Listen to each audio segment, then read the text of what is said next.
Indie Beacon Radio with hostess Rox Berkey. Welcome to Indie Beacon Radio, where creative souls can find help in marketing their creations. You can send questions for each show on Twitter using the hashtag IndieBeacon. Now sit back and enjoy learning about our guest for this show. Hi, I'm Charlotte Canion, and I'm your host this evening for Indie Beacon Radio TV. I'm the author of the best self-help book, You Have to Laugh to Keep from Crying, How to Parent Your Parents. And this evening, we have a pleasure of speaking with Keith R. Rees. Keith, how are you doing this evening? I'm doing great. How are you, Charlotte? I am doing fine. Now, Keith is the author of fiction, science fiction, historical fiction. I understand you have some poetry. This is just going to be an exciting show. And I believe your latest book is called Legend at Lana Creek. Legend at Lanana Creek, yeah. Lanana Creek. Is that a specific creek? I mean, is there really something? Yes, it is. It's located in Nacogdoches, Texas, in East Texas. Oh, my goodness. I went to Stephen F. Austin. I should have known that. Okay. Well, it's right there in your neighborhood, yeah. It definitely was. Of course, that was 150 years ago. But well, tell us a little bit of, I know the listeners would love to know a little bit about your background and your family. Tell us a little bit about your background before we dig into your book. Well, I grew up in Louisiana in a small town called Natchitoches, which is the twin city of Nacogdoches. And I went there. I lived there till I was in college and went to school at Louisiana Tech. And once I graduated, I moved to Texas, and I've been here ever since, here in Austin. And I've been here probably close to 30 years, getting near it, maybe 28 years now. Goodness gracious, do you have a family? Have you always been an author? Not always. I've worked in IT as an administrator, worked for IBM many years. And I do have a family. I have a daughter, Isabella. She's 10 years old. And I've been writing for about 25 years. And as you said, I started out writing poetry. And I did poetry for about 12 years. And but during that time, I had written down a lot of ideas for stories. I always liked to tell stories, but I didn't really know how to write it in book format. And I didn't get the nerve to do it until about 2007. I'd already been writing poetry for about 12 years. And at that time, my parents had been married. They were married in 57. And so in 2007, they celebrated 50 years. And I wanted to give them something. And that I decided to put together a book of poetry of the poems that I'd written over that period and gave that to them. And that's when I decided I might be burned out on poetry, and I'd like to start to try my hand at writing books. And that's where my first book came about, was about that time. And it was a short book, a novella that was called Legend Upon the Cane. And that was about Natchitoches because there is the Cane River that runs through the town. And the legend that Natchitoches and Nacogdoches share is about two supposedly twin Indian brothers from the Caddo Nation. And that's where they say Natchitoches and Nacogdoches got their names. Natchitoches has the distinction of being the oldest settlement in Louisiana, and Nacogdoches is the oldest settlement in Texas. And that legend goes back probably about 80 years, almost close to 90 years now.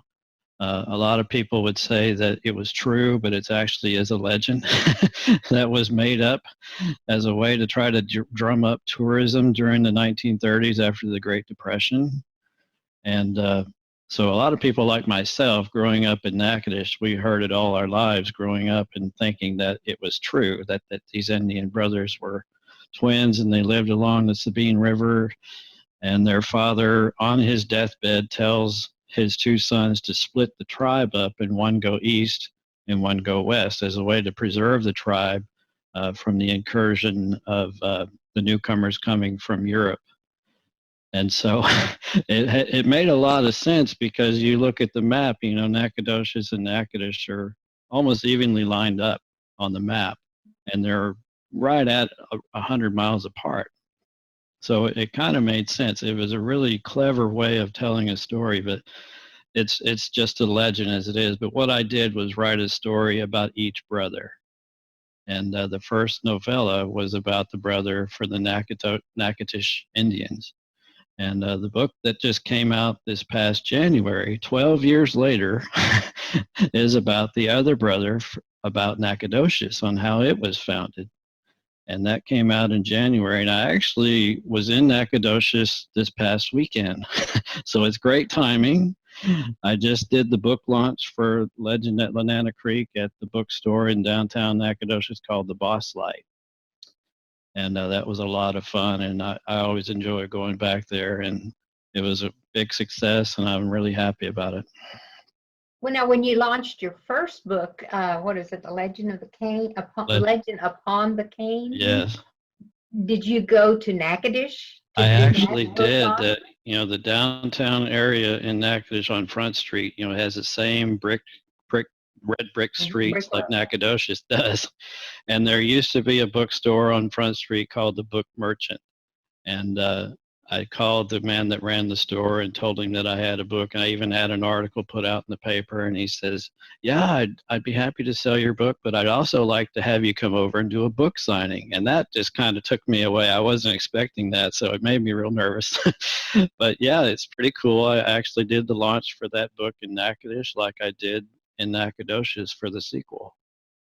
Very good. That is so cool. Now, I understand you have a lot of books. Now, is there anyone else in your family that's a writer? No, I think I'm the only one. And I'm from a big family too. I'm a family of 7, and so I think my brother, one of my middle brothers, older than myself. He does do some writing, some inspirational Christian writing. But as far as novels go, I've been the only one that took a crack at it. That's super. And you enjoy it. Now, I always ask this question, do a lot of, I realize you wrote it after the 2, and I heard that legend. I want you to know that was, and I believed it till you told me it wasn't true. Because, that was what they tell us, when we go through freshman orientation. That's what I was told also. They said that's what they tell them at SFA. Yeah, that is exactly what they tell them. But in your book, I'm sure there's a lot of other different characters. Do you ever pattern your characters after family members? No, I've patterned some characters after people that I've known or I've met, maybe friends or coworkers, but I don't think I've modeled any of them after a family member. Okay, but it is people you know. And in some cases, in some cases, yeah. And so you create that. Now, did you use? This is probably your historical fiction. You use some historical facts to back up. Yes. Fictionary stories that you tell us. I certainly did. I did probably a year of research for each book, and looking up the actual history on how the towns were founded, who the historical names that were involved. And I didn't realize that the town founder of Natchitoches, his name was Louis Jacquereau de Saint-Denis. He was French, and he was known as the founder of Natchitoches, but I didn't know 2 years later in 1716, he was also responsible or helped the Spanish explorers that were missionaries that founded Nacogdoches. He was there also. And when I learned that, I said, okay, I've got an idea for a sequel. I can tie these 2 books together. And it worked out really well. Now, did you talk about the journey between the 2 cities? And if so, yes. How long would it take to get, back? I had to estimate, because they had horses and they also walked. And so in the legend, it's 3 days walking east or walking west from the Sabine River, which is the dividing line between Texas and Louisiana. And I would think it would take more than 3 days to walk or ride a slow moving horse. If you're moving in a caravan as a group, it would probably take a lot longer than 3 days to get that far. But I still use that in the book, It's just people that can use their imagination. But more than likely, it would take much longer, especially going west. The hills get higher, and the trees are much thicker in the woods, the pine woods. And so I would think it would take more than 3 days. Right, you're right. Okay, can you give our listeners a little clue as to what kind of adventure, like one of the intriguing adventures that they got into? Yeah, well, part of the adventure is the actual journey from the Sabine River. As the story tells, their father has passed away, and just months before that, their mother passes away also. And so they had buried their mother out in the woods, as they normally do, as the custom tells. But the story goes, the brother of the Nacogdoches tribe, his name is Nakahodot. He was not happy with their burial customs, and he decided that he asked his brother permission to take his father with them on their journey west. And secretly, he went out and retrieved his mother's body also and carried it along with them. And on their journey, they encounter a lot of bad weather. There's coyotes that attack the tribe because they sense the smell, and then when they get to the inn where they think they're going to settle at Lanana Creek, they're also attacked by another tribe. And so they encounter all these different adventurous things that are calamitous, and they encounter droughts, they encounter tornadoes, and yeah, there's a lot of action, but then there's a lot of family bonding, the kids growing up. It takes place over a period of decades, and so there's also romance involved, heartbreak, and then triumph at the end when Christianity is formally introduced to the tribe, and that's when the story ends in 1716 when they form the first missionary, which was called Our Lady of Guadalupe. Okay. Yeah, that was going to be my next question is when was it? You said it was 1716, and Yeah. that was the end of the journey, and you said it covered over 20 or 30 decades? I mean 20 or 30 years? Yes. When they left the Sabine River, it was the late 1600s, probably around 1670 or so. Okay. And Natchitoches was founded in 1714 with Louis de Saint Denis. And 2 years later, he starts to make this route. He wants to establish the old King's Highway, which is called the El Camino Real. Right. And that's when he passes through Nacogdoches on his way to Mexico. And Yeah. that's the reason when he went to Mexico, they thought he was trying to run guns into Mexico, and they arrested him, put him in prison, and that's where he meets his future wife. And that's all in the story. And that's how they ask him, if you want to go free and marry this woman that you met, we want you to help us. We want you to help us with our missions. And the first one was Nacogdoches. Nacogdoches. Well, Keith, I want you to hang loose here, and all of our listeners, we're going to be back in a few minutes and hear more about this exciting adventure and this author that absolutely knows more about history than I do about Nacogdoches. All right.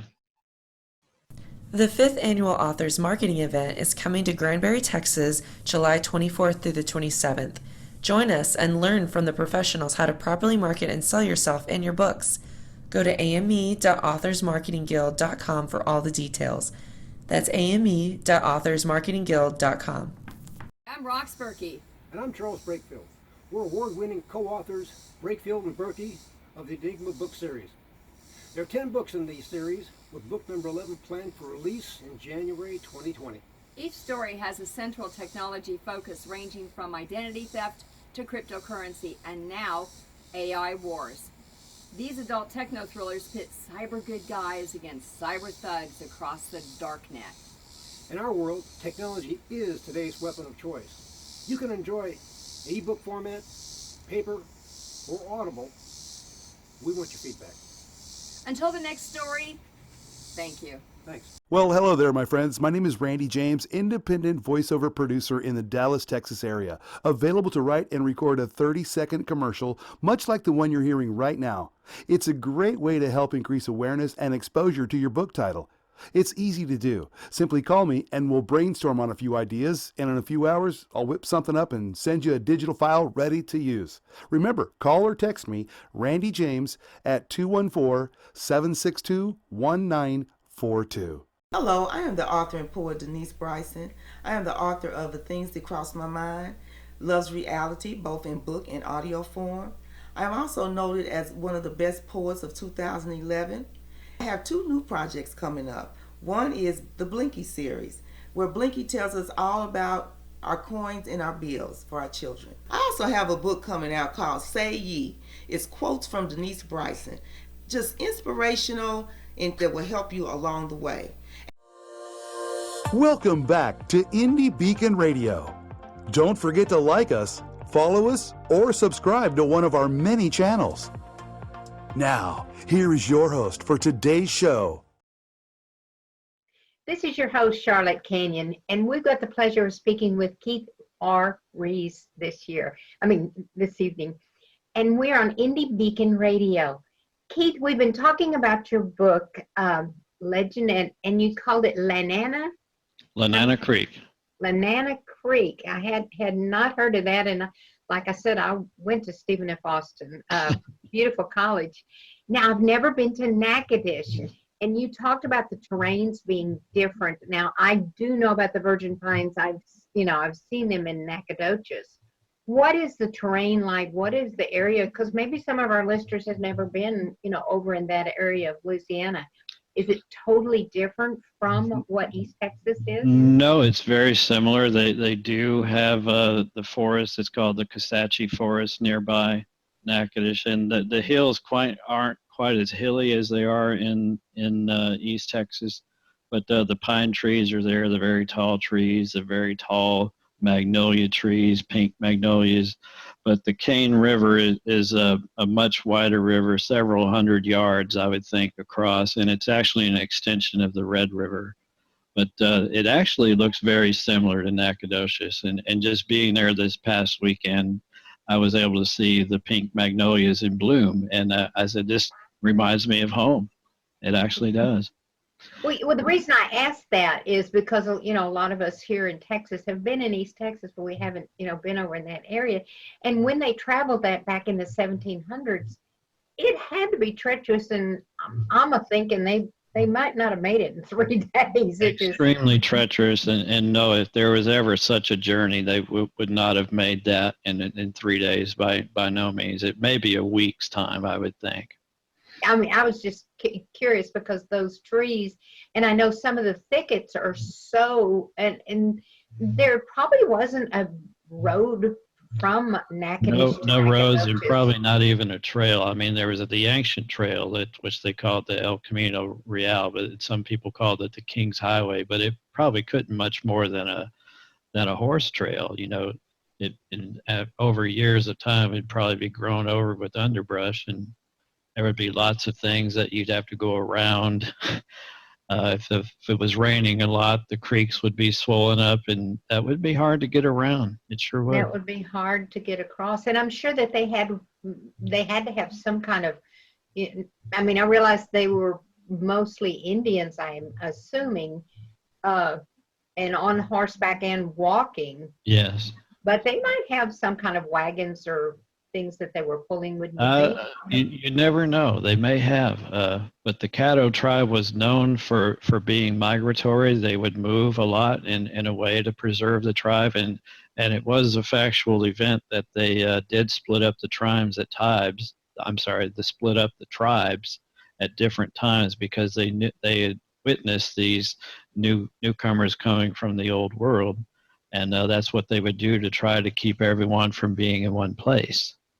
Okay. Now, earlier you were telling us about the, the star of your book and how he got put in jail, and he had to proclaim something before he could marry, someone. Yes, he was the caretaker at the jail was the the granddaughter of the jailer at the fort where he was being held. And of course, he was there for many weeks, maybe even months. And at that time, she would bring him food and come and visit with him, and they got to know each other, and they fell in love. And then it came time for his trial, and they said, your trial is going to be all the way down in Mexico City. And so he went down there, which in the book I'm claiming it took 6 to 7 days to ride on horseback, but it probably took several weeks to get, it's mountainous down there. And he does win his freedom, and part of the reason being is that they knew that he was in love and wanted to marry this Spanish woman who was the daughter of these aristocrats from Spain. They said, well, we don't see you as our enemy. We think you have a noble heart and that you will do what you want to do. We know that you're an explorer and you are a soldier, but mainly an explorer at heart. And so they knew he had friendships already with the natives in the area in East Texas and Louisiana. And they said, we want you to help us, and we want to try to reestablish a Catholic mission in East Texas. And they created an expedition called the Ramon Expedition, which created, I think, 3 or 4 missions at the same time, and the first one being Nacogdoches. And once he helped them establish that, then they let him go on his way and be free. He went back to Natchitoches and became the commander of the fort there in Natchitoches until he died, raised a family. Now, weren't a lot of these forts around missions, or missions were part of them? And isn't it, I mean, yes, I think they were more or less created as communities where it was a fort, but also had means to trade. And since it was along this route that they're trying to establish between Louisiana and Mexico, it became well-worn trail. And so each place that had a mission, it wasn't just a church. I mean, they had trading posts, lodges for settlers, and they lived amongst the tribes there. And of course, there were Franciscans there that were there to teach Christianity to the natives and convert them to Catholicism. Yeah, and this area was, especially Louisiana, was a very Catholic area because of the French influence. Very much so. Yeah, but we have mission trails. A lot of them are down near San Antonio. Sounds like you're a little fascinated with the missions. Do we see in the future you might do some more of your mission writing, or it's possible. Fiction? Yeah, I visited the missions down in San Antonio, and those are steeped in history, of course, out the Alamo being one of them, but there are 5 or 6 right there in the city, and you can go on a trail and visit them all, and they're very fascinating.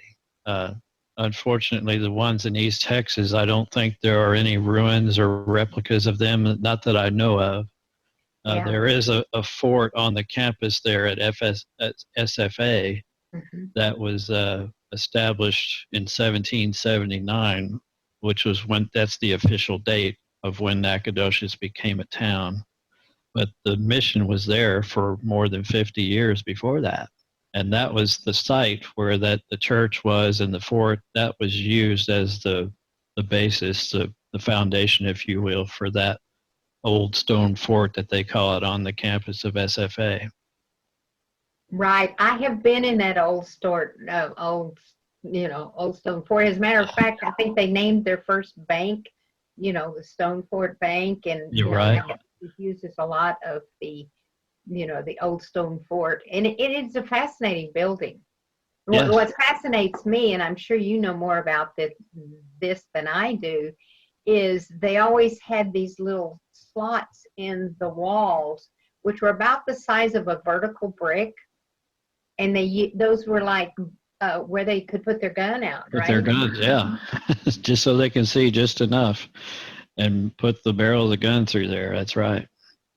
And I guess all the missions were built that way. Now, they had to protect themselves. Even though they were churches and holy places, they still had to protect themselves at times. Right. And they had, now back in the 70s, and I'm not a big historian, I love but I don't study it. But did the Indians have access to arsenal, or did they still use their bow and arrows? Yeah, that was part of that.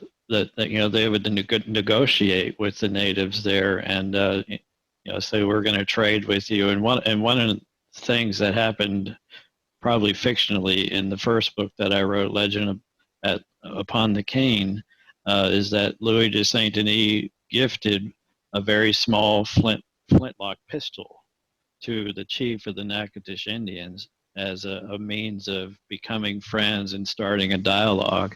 And so, yes, as time went on, they gained access to weapons as well. And they saw how effective they were as opposed to spears and bows and arrows. Yeah, they accepted it, and it became part of their trade. Well, Keith, we're going to take a break here. I want our listeners to stay tuned, and we'll be back, and we'll learn some more fascinating things. All right. Thank you. Thank you for watching or listening to Indie Beacon Radio. Our sponsor, IndieLector.store, is the only bookstore that pays authors their fair share for book sales. Help authors to succeed and enjoy a great book by supporting them at IndieLector.store. Enjoy a 10% discount with coupon code SHOPPER20 at IndieLector.store. Coupon valid until December 31st, 2020. That's IndieLector.store, coupon code SHOPPER20. What started as a love letter to her son has become an international love letter for all parents to their children. Now you can read acclaimed author Shanalee Charbonneau's story to your children. When her son was very sick, she calmed him by singing her own song to him. She turned that song into the book, My Mama Loves Me, I'm Her Little Boy. She wrote 3 more magical books for all parents and kids 6 and under. Available at Indie Lector, Amazon, and all local and national outlets. We Fiction is a fun, fast-paced writing contest for any author team to create a book based on what readers submit for plot, characters, locations, and even plot twists. Learn more about this unique contest at wefiction.dearindie.org. Authors Marketing Guild is a membership-owned organization designed to help authors succeed and learn how to better market and sell themselves and their books. Join us at authorsmarketingguild.com and receive so many benefits you'll wonder why you didn't join sooner. That's authorsmarketingguild.com. Welcome back to Indie Beacon Radio. Don't forget to like us, follow us, or subscribe to one of our many channels. Now, here is your host for today's show. This is Charlotte Canion, host of Indie Beacon Radio, and we are speaking with Keith R. Rees.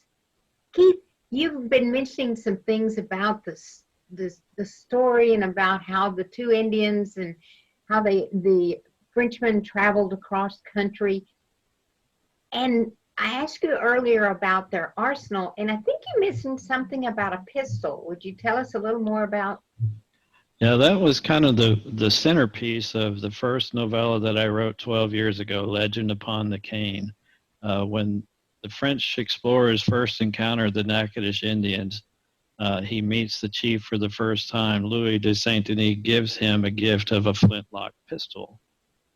And that was his way of establishing a friendship and dialogue with the tribe.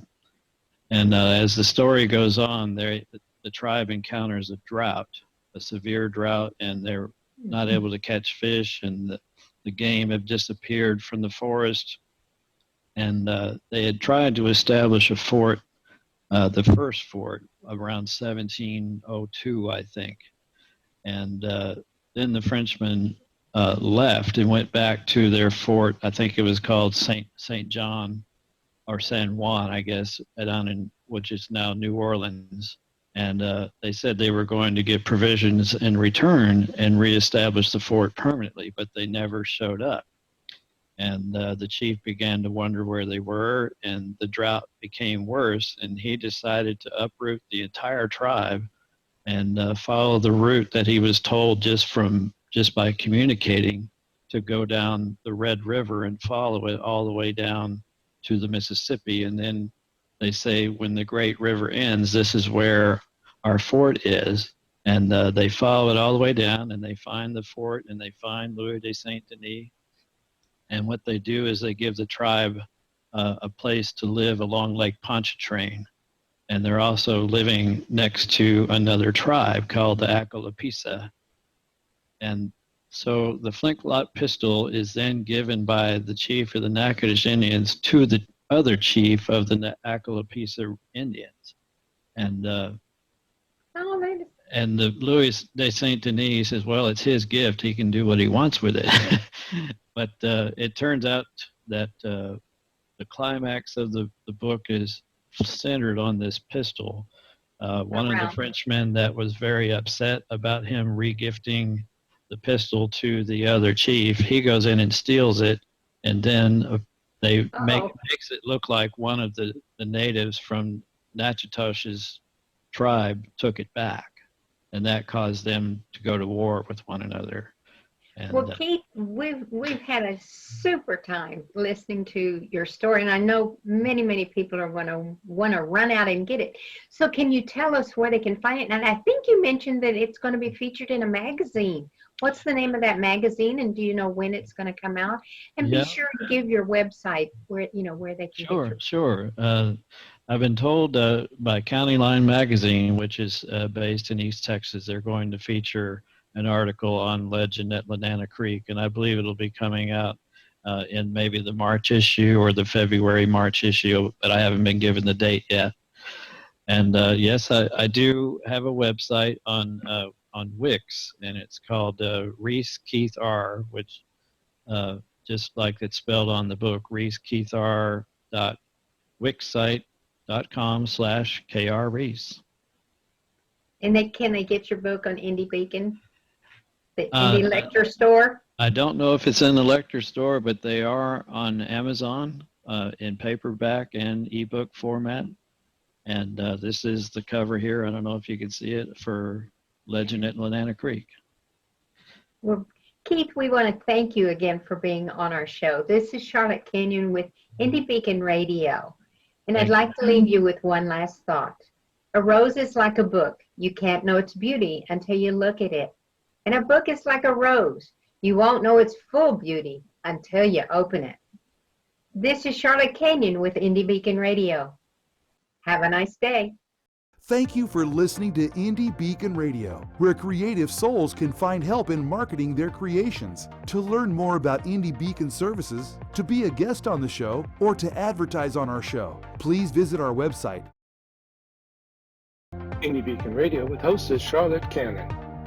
Indie Beacon Radio is produced by B. Allen Bourgeois for Authors Marketing Guild LLC, copyright 2020. Voiceover by Randy James, Lydia Bello, and B. Allen Bourgeois. To be a sponsor of the show or for more information, please email us at info@authorsmarketingguild.com. To be interviewed for the show, please complete the form at radio.authorsmarketingguild.com. Music Always Rejoice by Ramcore.